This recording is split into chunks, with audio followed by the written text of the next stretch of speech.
All right, if a single die is rolled one time, find the probability of getting a 4. Well, assuming that it's this six-sided die right here, and that it's, 1 through 6, then the probability of getting a 4, well, there's one 4, so the probability of a 4 is 1 out of 6.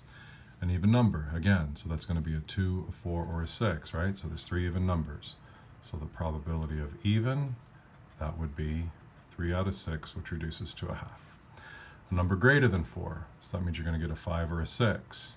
So the probability that a number is going to be bigger than 4, there's two choices, so that's 2 out of 6, that reduces to 1/3.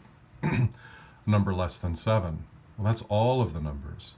So the probability that x is less than 7, well, that's going to be 6 out of 6, which is 1.0. A number greater than 0, again, all the numbers are greater than 0. So the probability that the number is bigger than 0, that's 6 out of 6, which is 1.0. A number greater than 3 or an odd number. All right, so now we've got an or problem, so we're going to add some things together. So the number that's greater than 3, so that's what, a 4, a 5, or a 6, or an odd number, so that's 1, 3, or 5.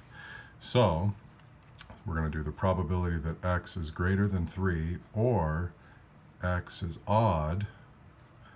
Okay, so that's going to be equal to x being bigger than 3, so that's 3 out of 6, plus 3 out of 6, minus that you're both bigger than 3 and odd, which is that guy right there. So that's 1 out of 6, so that's 6 minus 1, which is 5 out of 6. Which should make sense, right? Because what do we have? We've got bigger than 3, so that's 4, 5, or 6, or odd, so that's 1, 3, or 5. So how many choices do we have? 1, 2, 3, 4, 5. And that one I can't count, so there's 5 options out of 6. A number greater than 3 and an odd number. All right, so now it has to be both bigger than 3 and it has to be odd. So what are our choices, right? We got 4, 5, or 6, so those are bigger than 3. Has to be odd, so that's 1, 3, or 5. Well, what's bigger than 6 and an odd number? Whoops, 5, right?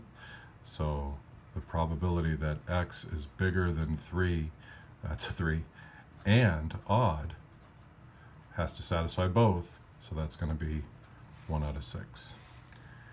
Write down all possible choices of 2 of the 5 names. So I'll just use A, B, C, D, and E. So A with B, A with C, A with D, A with E, and then B with C. I don't need B with A because I already have it there.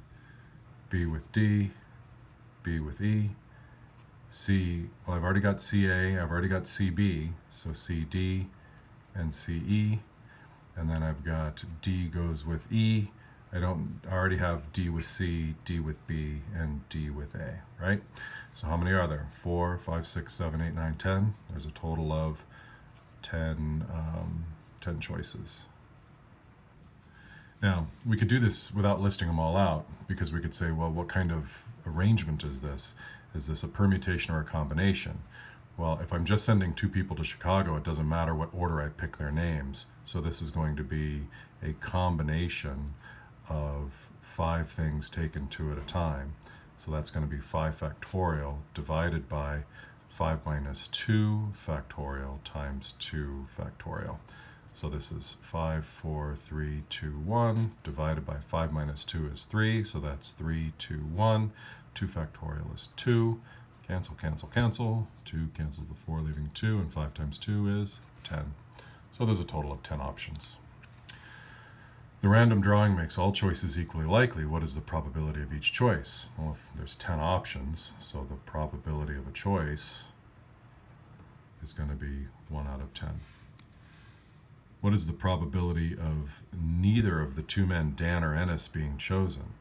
So Dan, neither of the 2 men is chosen. So that means I can't have Dan or Ennis on my options, right?